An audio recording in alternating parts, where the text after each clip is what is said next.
Olá, pessoal, sejam bem-vindos ao Intralizando, o podcast que explora o universo da comunicação interna, do RH e da cultura organizacional. Meu nome é Milena Faneco e eu estou falando diretamente aqui do RH Summit. Ao meu lado eu tenho a Jaqueline Alvarez, que é consultora de RH, uma experiência de mais de 17 anos, né, Jaqueline? É estrada, hein? É uma longa estrada. É uma longa estrada. Uma longa e bonita estrada, e muito bem sucedida também. Jaqueline, fala pra gente, o que é um RH estratégico para você? Então, vou te falar que hoje a gente tem dois conceitos. Eu tenho visto isso no mundo do RH. A gente tinha aquele abraçador de árvores e a gente tem o estratégico, que são dados. Hoje se fundiu. Eu tenho as pessoas primárias, que são o operacional, que é o abraçador de árvore, e tenho o estratégico. O estratégico, ele é tudo aquilo que, se você leva para o dono, que você conhece o negócio e você pega o capital humano para dar conta desse processo, do que o dono, né, o diretor, o CEO, coloca lá como, olha, eu quero esse objetivo final, então a gente faz capacitação, pega os dados, vê o que você precisa, mostra lá através de dashboards, né, essas coisas que estão mais... É bem estratégico, né, através de dados. Mas o que eu entendo hoje é que ficamos com essas duas pontas. Está faltando meio. Está faltando um pouco dos dois. Eu vejo o mercado hoje, o RH muito focado no estratégico, ou ele muito focado no abraçador de árvores, o bombom, né? Aquele do aniversário, aquele RH que não se posiciona, que não senta na mesa para falar dos seus problemas, no sentido de que eu sou o RH, você vai me trazer a expectativa do que você quer que a empresa flua, dos colaboradores. Mas hoje você vê profissionais com vergonha, com medo de se posicionar, porque a própria direção, a cultura do dono não deixa. Eu ia chegar nisso, às vezes é uma questão cultural mesmo, né? E como que você acha que esse profissional, o que você acha que ele precisa fazer para ele ser mais estratégico? Eu acho que é capacitação, entender mesmo de pessoas, gostar de pessoas. Porque o RH é isso, é o que vai levar as pessoas para fazerem o processo acontecer. E dar resultado. E dar resultado. Então, fazer a medição correta, saber entender perfis comportamentais, saber dar feedback, ajudar a liderança nessa questão, o gestor, né, nessa questão de trazer os colaboradores para que a empresa flua. Então, assim, hoje eu diria também comunicação, uma melhor comunicação, que é muito importante. Para mim, eu sou suspeita para falar, mas sem comunicação você não faz nada. Não. E comunicação leva ao sucesso e leva ao fracasso. Exatamente. Se você reparar hoje no LinkedIn, a maior dor que a gente vê nas postagens é falar sobre liderança. E aí, o que é posicionado? Que o líder não está sabendo fazer essa comunicação de feedback.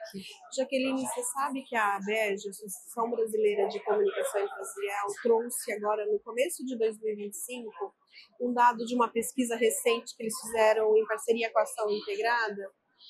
Pelo 9º ano consecutivo, um dos maiores desafios da comunicação é justamente a comunicação com a liderança. Mas sabe qual é a cultura?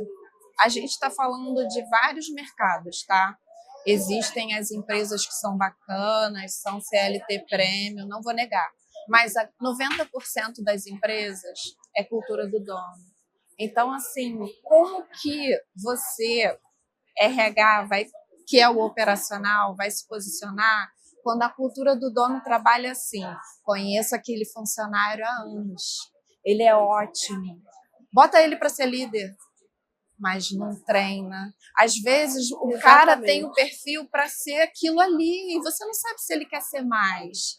Então, você precisa fazer uma análise comportamental, saber se está dentro do perfil, ele precisa ter um comunicador bacana, um executor mediano, ele não pode ser totalmente executor, porque ele não vai pensar em pessoas. Porque essa mentalidade de dono, ele está olhando para o chefe, ele não está olhando para o líder. Ele não olha, ele quer o resultado. A verdade é uma só.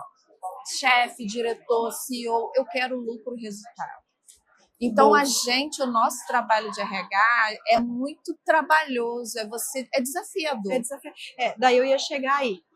Quais são os maiores desafios que você tem 17 anos aí de carreira, nesses 17 anos a gente já passou por diversos tipos de movimentos corporativos, agora a gente está entrando nessa onda aceleradíssima de transformação digital, de IA, de automação de tarefas, enfim, 4 gerações trabalhando ao mesmo tempo dentro das organizações.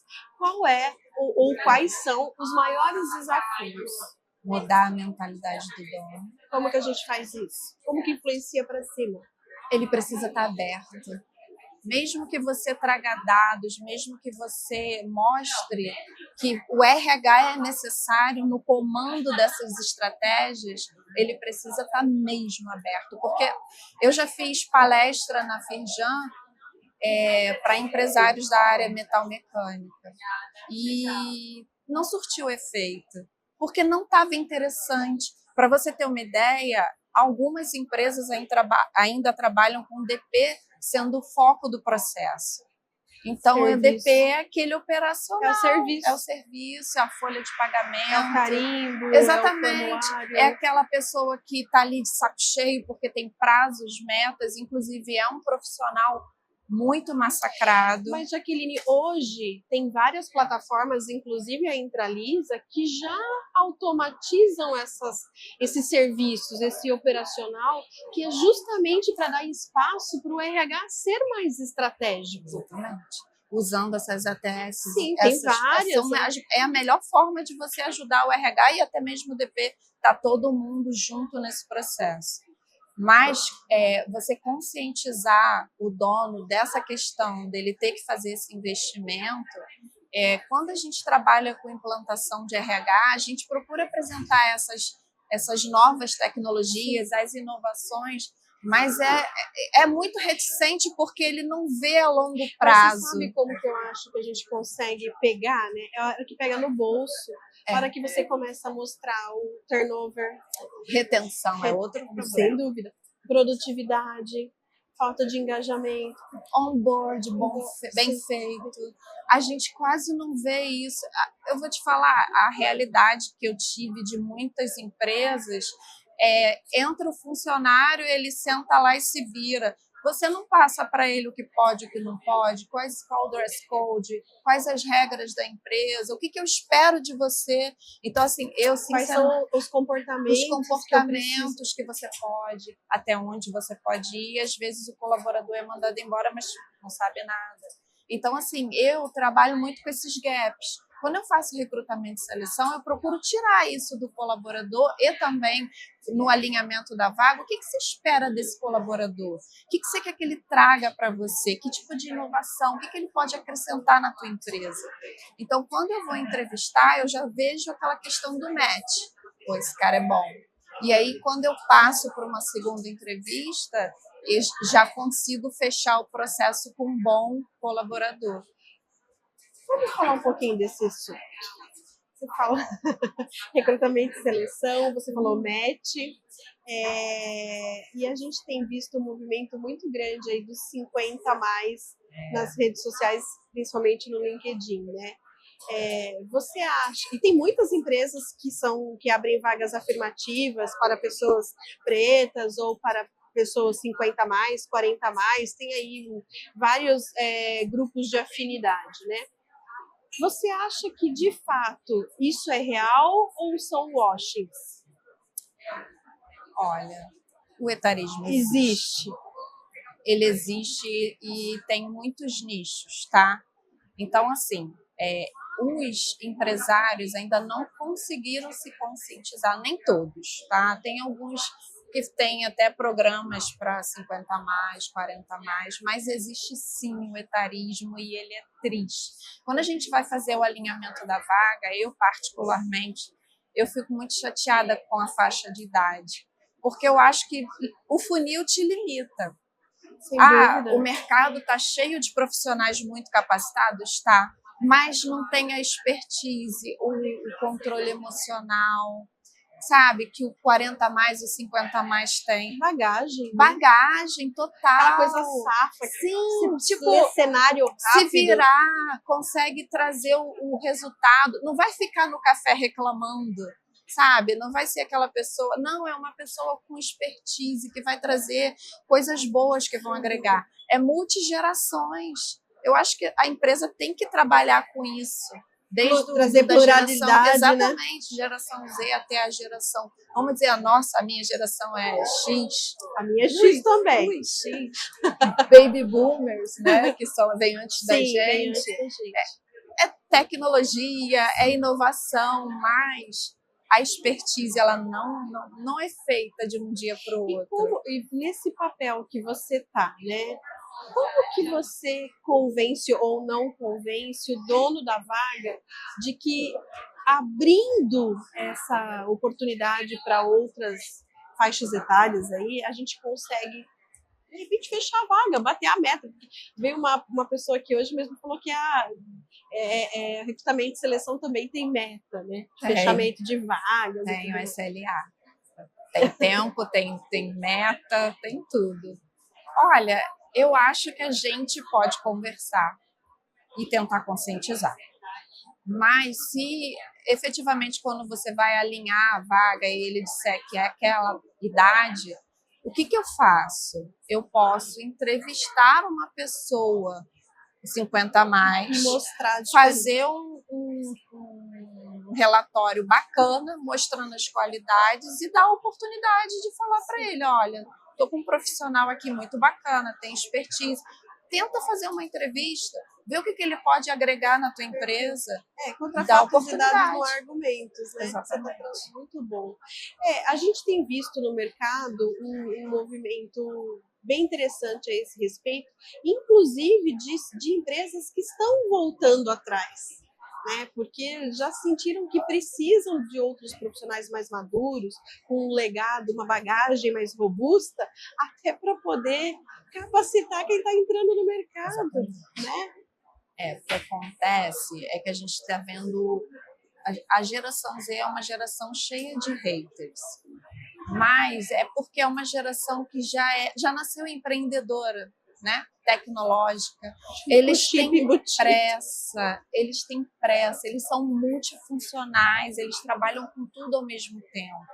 Então, assim, para eles, 3 meses já é o processo, para a gente não. Nós, da geração X, a gente entrou naquela... trabalha, o chefe tem que obedecer aquilo, obedece que tem juízo, né? Sim, algo assim. Comando, controle, aceita o comando, controle. Aceita, você precisa. Eles não. Eles nasceram já nessa questão. Se você senta com um perfil de geração Z, você tem que dizer para ele o que ele precisa fazer. Acredite. Você tem que dizer assim, olha, aqui você vai trabalhar fazendo X, Y, Z. Se você quiser crescer, você necessariamente vai ter que fazer mais. Só que esse mais, para ele, às vezes não é interessante.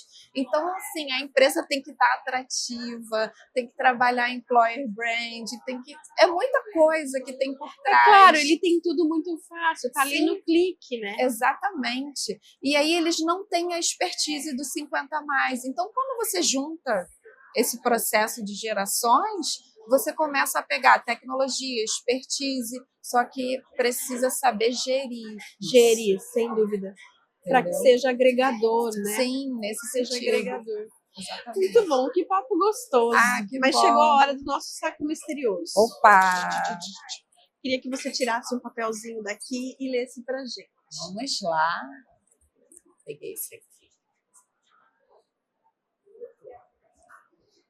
Um livro que te transformou.